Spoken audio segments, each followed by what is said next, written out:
తెలుగుదేశం పార్టీలో మహిళా నేతలకి, అందులోనూ ఫైర్ బ్రాండ్ మహిళా నేతలకి తగినంత ప్రాధాన్యత ఉండదా? వాళ్ళు ఎక్కువ కాలం తెలుగుదేశం పార్టీలో కొనసాగలేరా? వాళ్ళ ఫైర్ని పార్టీ అధిష్టానం సహించదా? ఇలాంటి ప్రశ్నలే ఇప్పుడు వినిపిస్తున్నాయి. తెలుగుదేశం పార్టీకి కీలకమైనటువంటి నాయకురాలుగా సోషల్ మీడియాలో పార్టీ వాయిస్ని వినిపించడంలో ముఖ్య భూమిక పోషించిన సందిరెడ్డి గాయత్రిని తెలుగుదేశం పార్టీ సస్పెన్షన్ వేటు వేసింది. గాయత్రి ఇంటర్నేషనల్గా జరిగినటువంటి ఒక స్పేస్ డిస్కషన్లో చేసినటువంటి కామెంట్స్ని కారణంగా చూపించి ఆమె మీద వేటేశారు.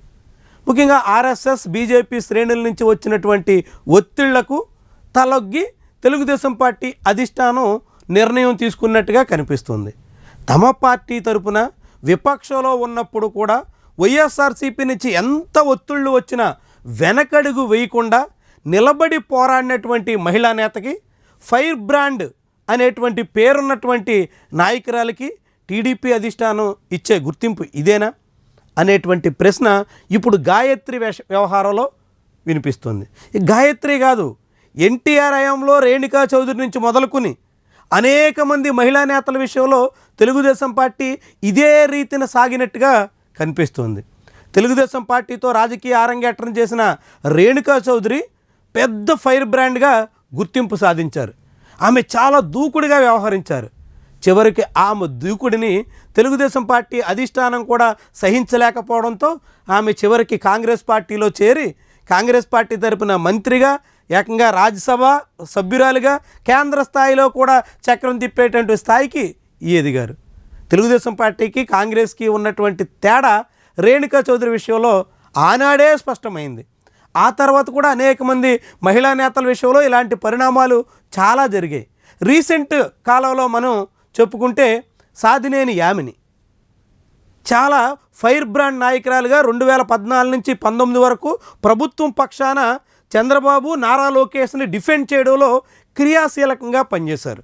ఒకవైపు వైఎస్ఆర్సీపీ, రెండో వైపు జనసేన నుంచి ఆమె మీద ఎంత దుష్ప్రచారం సాగినా, ఆమె మీద ఎంత దాడి జరిగినా, సోషల్ మీడియాలో ఆమెను ఎంతగా దుమ్మెత్తిపోసినా వెనకడుగు వేసిన దాఖలాలు లేవు. అలాంటి నాయకురాలకు కూడా తెలుగుదేశం పార్టీలో తగినంత గుర్తింపు దక్కలేదు అనేటువంటి అభిప్రాయం ఉంది. ఆఖరికి ఆమె టీడీపీని వీడి బీజేపీ పక్షాన చేరిపోవలసి వచ్చింది. బీజేపీ తరపున ఇప్పుడు మళ్ళీ తన స్థాయిలో, తన వంతు, తన హోదాకి తగ్గట్టుగా ప్రయత్నాలు కొనసాగించాల్సి వస్తుంది. ఇట్లా రేణుకా చౌదరి నుంచి మొదలుకొని ఇప్పుడు సందిరెడ్డి గాయత్రి వరకు ఈ మహిళా నేతల విషయంలో తెలుగుదేశం పార్టీ అధిష్టానం వ్యవహరిస్తున్నటువంటి తీరు అందరినీ ఆశ్చర్యానికి గురి చేస్తుంది. తమ పార్టీ నాయకురాలు కొన్ని విషయాల్లో తొందరపాటుతోనో లేక మరో కారణంతోనో అధిక ప్రసంగం చేసుంటే దాన్ని సర్ది చెప్పి, దాన్ని సవరించి, దాన్ని కొంతకాలం సద్దుమణిగేలా చేసి విషయాన్ని కప్పిపుచ్చాల్సినటువంటి టీడీపీ అధిష్టానం హుటాహుటిన గాయత్రి మీద సస్పెన్షన్ వేటు వేయడం దేనికి సంకేతం? తమ పార్టీ నాయకురాలు తప్పు చేసినప్పుడు తాము అండగా నిలవాల్సినటువంటి సమయంలో ఆమెను ఒంటరిగా వదిలేయడం ఏం చెబుతుంది?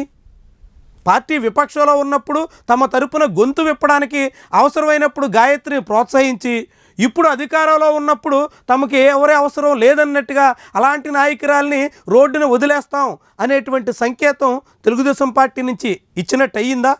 ఇలాంటి ప్రశ్నలు కూడా ఇప్పుడు వినిపిస్తున్నాయి. ఎందుకంటే గాయత్రిని వైఎస్ఆర్సీపీ శ్రేణులు ట్రోల్ చేయని తీరు లేదు. ఆమె వ్యక్తిత్వాన్ని, ఆమె వ్యవహార శైలిని అన్ని రకాలుగాను అత్యంత హీనంగా కించపరిచేలా వైఎస్ఆర్సీపీ సోషల్ మీడియా విభాగం ప్రయత్నం చేసింది. అలాంటి సమయంలో కూడా ఆమె ఎదురొడ్డి పోరాడింది. అలాంటి నాయకురాలకి పార్టీలో పదవులు, ప్రాధాన్యత పక్కన పెడితే ఏదో చిన్న నోరు జారిందనో, మరొక తప్పిదం జరిగిందనో, ఇంకెవరో ఒత్తిళ్లు తెచ్చారనో పార్టీ నాయకురాల్ని పక్కన పెట్టేసేయడం ఏం చెబుతోంది? ఇదే తీరున వైఎస్ఆర్సీపీలో సాగుంటే, వైఎస్ఆర్సీపీలో నాయకులు ఎవరైనా తప్పు చేసుంటే ఆ పార్టీ అధిష్టానం చర్యలు తీసుకునేదా? వైఎస్ఆర్సీపీలో ఇంతకన్నా తప్పులు చేసినటువంటి నాయకుల్ని ఆ పార్టీ అధిష్టానం ఏ రీతిని సమర్థించుకుంది? మరి తెలుగుదేశం పార్టీ నాయకత్వం ఎందుకని బీజేపీ, ఆర్ఎస్ఎస్, రైట్ వింగ్ నుంచి వచ్చినటువంటి ఒత్తిళ్ళకి అంత వేగంగా తలొగ్గిపోయింది? వాస్తవానికి గాయత్రి తప్పు చేస్తుంటే తప్పుకి వివరణ ఇచ్చి లేదంటే ఆమెను కొద్ది కాలం పాటు కార్యకలాపాలని పక్కన ఉండమని చెప్పి విషయం సద్దుమణిగేలా చేయాల్సినటువంటి నాయకత్వం ఎందుకని ఈ రీతిలో చేతులెత్తేయాల్సినటువంటి పరిస్థితి వచ్చింది? చాలా ఇంట్రెస్టింగ్. ఎందుకంటే తెలుగుదేశం పార్టీలో ఆ పార్టీ కోసం కష్టపడి పనిచేసినటువంటి వాళ్ళకి తగినంత గుర్తింపు ఉండదు. కష్టపడి విపక్షంలో అన్నింటికీ ఎదురొడ్డి నిలబడి పోరాడిన అధికారంలోకి వచ్చిన తర్వాత మాకేమీ అవకాశాలు ఉండవు అని ఇప్పటికే చాలామంది తలలు పట్టుకుంటున్నారు. అలాంటి దశలో గాయత్రి లాంటి వాళ్ళని, జీత్రి లాంటి వాళ్ళని ఇలా వేటేసి పక్కన పెట్టేయడం దాని మీద మరింత విస్మయం వ్యక్తమవుతుంది. తెలుగుదేశం పార్టీ అధిష్టానం తీరు విమర్శలకు కారణమవుతుంది.